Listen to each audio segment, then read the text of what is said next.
Hello, my sweet friends. Happy Sunday. I'm so happy to see you. Have you guys had a good week? Have you been working on your Fruit of the Spirit journals? Hey, don't worry. You could always catch up. So work on it as you can, as you have time, and with your family if you can, all right? It's so much better to do it all together. So have we been loving our neighbors? Sometimes easy, sometimes not. Have we been searching for joy, looking for joy in everything that God has given to us, instead of being grumpy, turning away and saying, but what has God given to me? Let me see God. And that's when I have joy, right? Have you worked on peace this week? Have you looked at people through God's eyes? Oh, it's so much better. So much better to see people the way God sees us, isn't it? Have you learned to forgive and forget? I've had some people that have had to forgive and forget me this week, and I'm so glad. They haven't forgot me. They forgave me, and they forgot what they had to forgive me for. What about, have you helped other people shine this week? All right. So you guys, we've made it through love, joy, and peace. Let's do our hand motions just so we make sure we remember. Are you ready? Here we go. Love, joy, peace, patience, kindness, goodness, faithfulness, gentleness, and self-control. We are ready. Pull out your journals and turn to the yellow pages, page 22, and it says a big patience across the top. All right. I wish one of you could be reading this verse for me, but I'm going to read it for you. But read it out loud. All right. Get your family together and read this verse out loud. It's from Proverbs, which it's always a good day to read a proverb. All right. Here we go. Proverbs 19:11. A man's wisdom gives him patience. Does wisdom just come like you're born with wisdom? No. It takes some work, doesn't it? It takes some life living to get some wisdom. And then it says, it is to his glory to overlook an offense. All right. Those are two kind of different things, so we're going to talk about both. All right. So in your journal here, in bold letters, you might see that it says, smart kids use patience. So a man's wisdom gives him patience. So I translated that to you for smart kids use their patience. All right. They don't hold it back. They use their patience. And so I was trying to think, what would be the opposite of smart kids? Now, all of you guys are very smart kids. But if you were going to not use your wisdom and you were going to not use patience, you would be something else. So I thought, who could I quote? And I thought, why not Buddy the Elf? So if you are not going to use your wisdom, you will be, as Buddy says, a cotton-headed ninny-muggin, right? Don't be a cotton-headed ninny-muggin. We want to use our wisdom and be smart kids. All right, here we go. You like how it's fall, so we could talk about Elf already? All right. So the next part talks about patience. And I was thinking about that, and I was thinking, how do we learn wisdom? We could read the Bible, right? And so I brought out two different stories that I wanted to share with you really, really quick. Two guys that had to use some patience. First one, David. All right, now you guys remember when we studied David and when Samuel came and he came to a city where David lived. Does anybody remember that city, what it was called? I'll give you a clue. It's called the City of David in the Christmas story. Bethlehem, right? So they lived outside in the hill country, close to Bethlehem. And so Samuel came and he was going to anoint David and say he was going to be king, right? God had given a message to Samuel. And David, they went through all the different brothers. And finally, at the end, there was David. And he was out in the field with his sheep. And they brought him in. And Samuel said, you have been chosen king. What did David do? Did he get to just go to the palace right away? No. He had to have patience. He actually went back out with the sheep. And I think you guys will remember, he learned how to be a good leader by being with those sheep, didn't he? All right, shepherds, they learned so much. So he had to have a lot of patience. It was many years. He went through a lot before he was going to be king. He had to have some patience. The other one I was thinking about was Joseph. All right, do you remember he had those dreams? And he dreamt that my brothers will kneel down to me, bow down to me. Did that happen right away? No, a matter of fact, he got thrown in a pit. He went through a lot. He was thrown in jail. He went through a lot, and he had to be very patient till the time when his brothers did come to him, and they did bow down, but he was able to help them. All right, so having wisdom and using that patience was so good in both those stories, okay?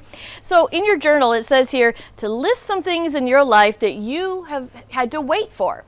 And, you know, you guys are still young. You may not have had to wait for too much, but think about those. And moms and dads, I think this would be a great time to talk about your family history and think about what are things in your family that you've had to wait for, but in the end, you've seen how God uses those things, all right? So I was thinking about it in our family, and, you know, Mr. Chris and I had to wait a lot longer than we wanted to have our first baby, Isabella. All right, so we waited and waited and waited, and finally she was born, and it was such a blessing, and we were so grateful to God.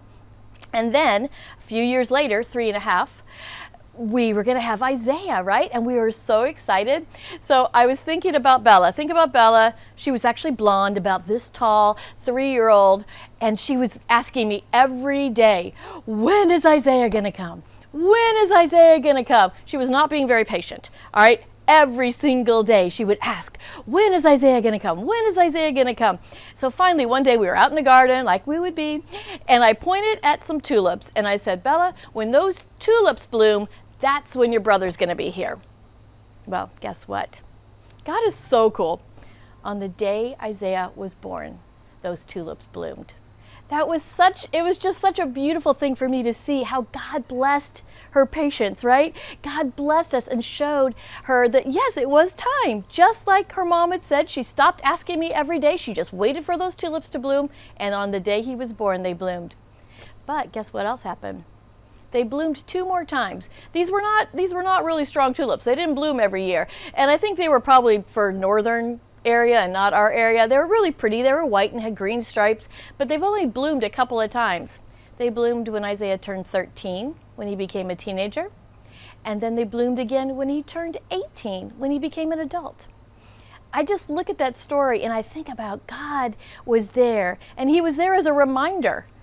Be patient. I've got you. Be patient. I've got you as a teenager. Be patient. I've got you as an adult. Right? And those tulips blooming, it was just such a beautiful sign. So ask your mom and dad, are there stories in your family that just remind you of when you had to be patient and wait for something, but then boom, there it is.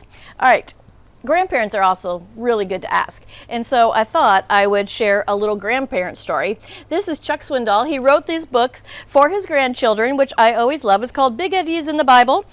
And each one of them is told from a bear's perspective. So there's stories about real life, but inside the story, there's a short version that is a Bible story. And so I'm just going to read a tiny little part because of time today, just to give you a little bit of this Bible story, but it's inside a whole nother story about the bear families. This one is about Martha and Mary. Martha loved to have friends for dinner. She carefully planned each meal. She was very organized. She worked hard to prepare her food, but the problem was she worried about every detail. Are you ever worried about things? Me too sometimes. She wanted everything to be just perfect. Martha and her sister Mary especially enjoyed having their good friend Jesus to their home. Could you imagine having Jesus over for dinner? So fun. And Jesus liked to visit with them and their brother Lazarus. One time, while Jesus was visiting their home, Mary became so interested in what Jesus was saying that she stopped everything and just sat down and listened to Jesus talk. She learned many things through the stories he told. Mary was encouraged by Jesus' words. Can you imagine just sitting at the feet of Jesus and listening to him tell stories? Wow. As Jesus told the story to Mary, Martha, she continued working in the kitchen alone. Martha waited for her sister to return to the kitchen, and after a while, Martha became upset. She began to fret. She wondered why Mary was not helping her prepare the meal. Finally, Martha became impatient.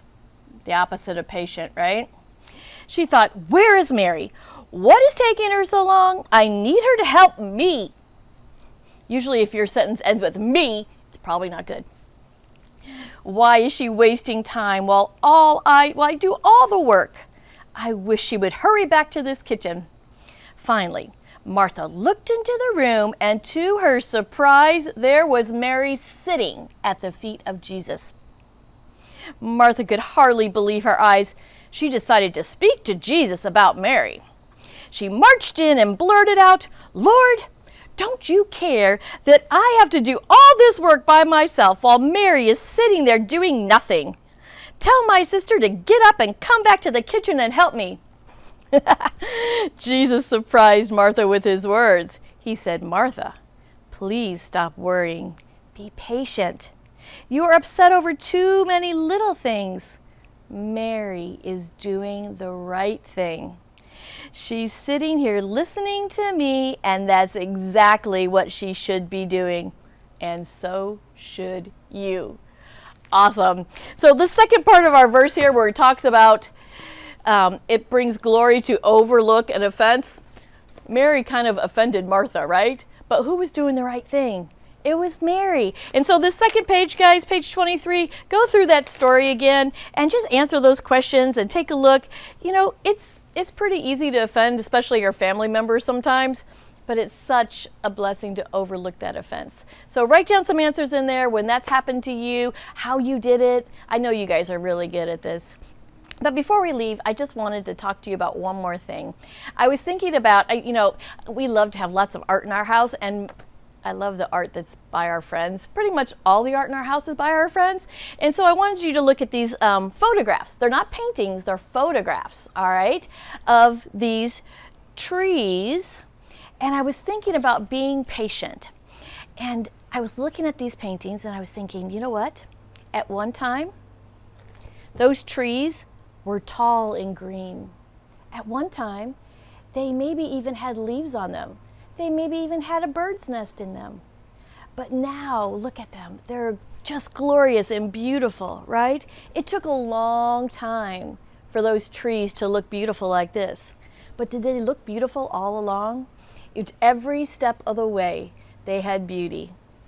I hope that God can show you how that when you have to be patient, every step of the way, He's doing something with you. Just like these trees, He's doing something to help you grow, to help you learn, to help you gain wisdom, and to help you get closer to Him. All right, so sometimes being patient is hard, but hang in there. Grow just like these trees, because you might end up really beautiful. And I'm going to show you the last one that is truly beautiful. This was a tree. I hope you see the beauty in this just like I do. I love you guys, and I hope to see you this week every day. Have a great week.